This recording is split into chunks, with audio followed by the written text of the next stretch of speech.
Have you been sitting at your desk lately thinking, this is my year, I'm starting a business, I'm getting rid of this 9-to-5 that I hate, and I'm becoming my own boss? If that sounds familiar to you, you're not alone. There are millions of other people right now saying the same thing, and not only are they saying it, they're taking action on it. So the question is, once you've decided to take the leap, what path do you go down? Do you go to entrepreneurship or do you become a freelancer? Stay tuned to the end of the video to find out exactly what path you should take.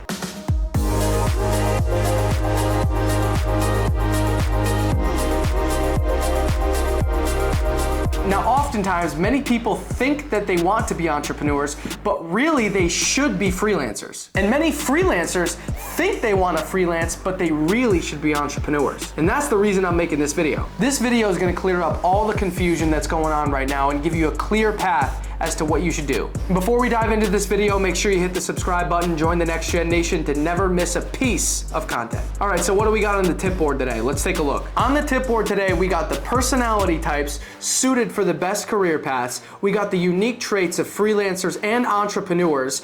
We got the key questions to ask yourself to make this life-changing decision on what you should be. Should you be a freelancer or should you be an entrepreneur? Let's dive right in. Let's turn our attention over to the freelancing part of the world. What is it and why do people choose this path? Now, this person has the ability to choose the projects they work on, have the flexibility to work from home, work from a local Starbucks, wherever they want. They can choose the type of work they want to do and work as many hours as they want. According to Upwork, freelancers work about 36 hours a week. By the way, that's less than the 9-to-5 job if you're getting paid on salary. They expect 40 hours. If you're going to be a freelancer, you're going to have to be self-motivated. You're going to have to be able to adapt to changing trends in whatever industry you're operating in. You're going to have to stay relevant in anything you're doing, whether it's graphic design, whether it's video editing, it doesn't matter. You're going to have to keep up with the latest trends. And you're going to have to be able to deliver services or products or content to a customer that makes them happy so they buy again and they don't give you a bad review. So even though you get to pick all that stuff,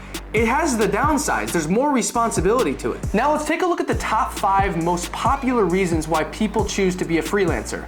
Number 1, we have the flexibility to work when you want, where you want. Number 2, you have the work-life balance. Number 3, you have being your own boss. Number 4, you have pursuing your passion. And number 5, you have earning more money. Sound good, right? However, their work and income are directly tied to their efforts. If you're not working, you're not earning. Their job is different from the 9-to-5 in the sense they have more control over their time and the projects they work on, but also it carries more responsibility because they have to manage all the aspects of a business without actually having the benefits of being a business. They have to do prospecting, they have to know negotiation, they have to price their service, they have to be able to close people and get them to pay for their service. They have to service the customers once they do pay for it, and then they have to follow up with them in case they don't like their service or leave a bad review. A lot of people like to do that. They want to do that. They want that responsibility. They want to have the freedom. But let's take a look at some complaints that people have about being a freelancer. Number 1, this surprised me when I first saw this. It can be lonely and isolating because you're not in a traditional work environment. Number 2, it's risky and the payment is not fixed. Number 3, it's a slow start and it can be disappointing. Number 4, constantly hustling 24/7 for new gigs. Number 5, inconsistent cash flow and work. Number 6, you have juggling multiple clients and servicing multiple clients all at one time.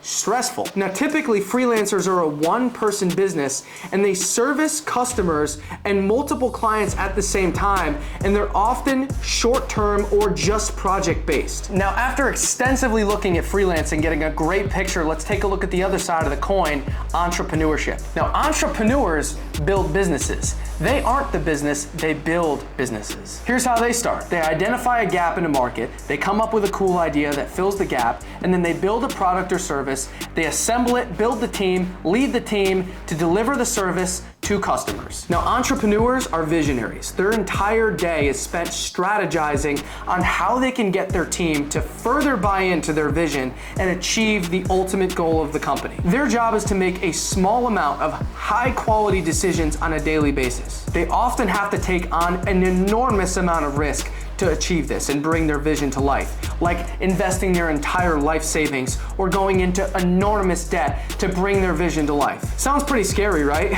So let's take a look at the top 5 reasons people want to become entrepreneurs and go down this crazy route. Number 1, to be your own boss. Number 2, you have dissatisfied with the corporate life. They don't fit in.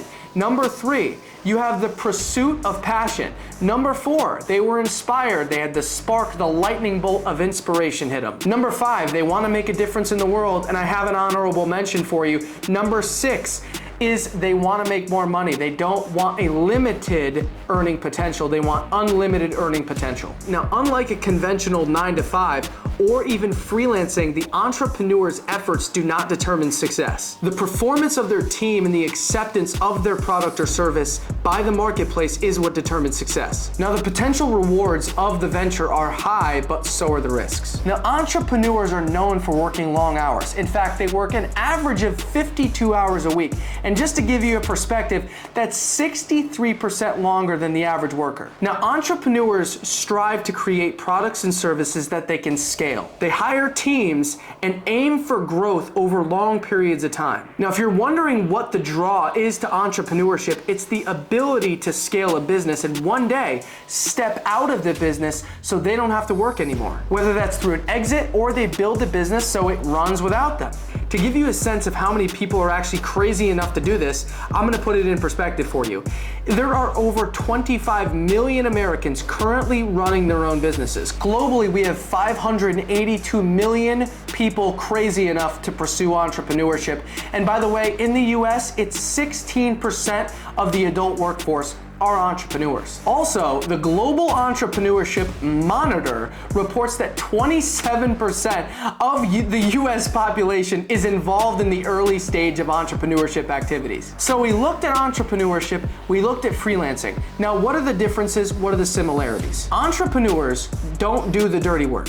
They have the freelancers and the employees do the dirty work for them. Entrepreneurs hire or outsource the dirty work and focus on growing the company and leading the company toward a common goal. The ultimate goal of an entrepreneur is to stop doing the dirty work altogether so they can run the company and focus on the vision, while the freelancer decided or makes the decision to do it for the rest of their lives. Now that you have an idea of what it's going to take on both ends, let's point the finger at you. Let's find out now which one you're going to be. Number 1 question you have to ask yourself, what is your risk tolerance? That's the number 1 thing. You have to be comfortable with taking enormous amounts of risk to be an entrepreneur, while freelancing, maybe you can tolerate the risk with freelancing because it's less risk and you still get the same reward. Question number 2, what level of freedom and control do you want over your own life? While both paths offer autonomy, with freelancing, you get to choose who you work with and how many hours a week you work. With entrepreneurship, that is all determined for you. You can't pick what customers you want to work with. You can't pick what businesses you want to work with. You can't choose any of that. The only thing that you can do is control the direction of the company. And that's it. If your business requires you to work 70 hours a week, you either have to go hire somebody else or you have to do it yourself. There's no option. Coming from an entrepreneur myself, 52 hours a week isn't gonna cut it. You're gonna have to work 80, especially in the early phases. 52 hours a week is nothing. If the business requires you to work more hours, you have to do it. You don't have a choice. It's your baby. Number 3, are you passionate about a particular business or idea, or are you just looking for someone to pay you outside the 9-to-5? Entrepreneurs are often driven by bringing an idea to life and helping other people. Freelancers are typically experts in 1 or 2 things, and they want to get paid for those things independently. Number 4, what is your long-term goal? Is your goal to build something that doesn't require your involvement, or do you want to practice the skill forever? If you always want to keep a hand in the fishbowl, I would say go with freelancing. But if you just want to build a business and then over time manage it so it can grow and sustain itself without you, I would say go with entrepreneurship. Look, there's no right or wrong answer to this. It's whatever you desire. If you have an idea and you want to bring it to life, and you're okay with constantly having empty bank accounts, and you're okay with panic attacks, sleepless nights, if you're okay with working 90 hours a week, because you want to bring the idea to life, I would say do entrepreneurship. But if you want to get paid for something you're passionate about, independently, outside the 9 to 5, because you like it and you're good at it, and you like doing things you're good at, I would say go with freelancing. It's way easier. It's less pressure. You get to determine your own hours. You get to determine your price, and over time, that price increases, and you get to control all of it. Entrepreneurship is way riskier. It's way more time. It's way harder and requires more knowledge and more skill. The only reason people do it is because they cannot stand their ideas not being in the marketplace. There you have it. You have everything you need to know about what path you should take. Now it's time for you to make a decision. If you got value from this video, hit the subscribe button, and I'll see you in the next episode.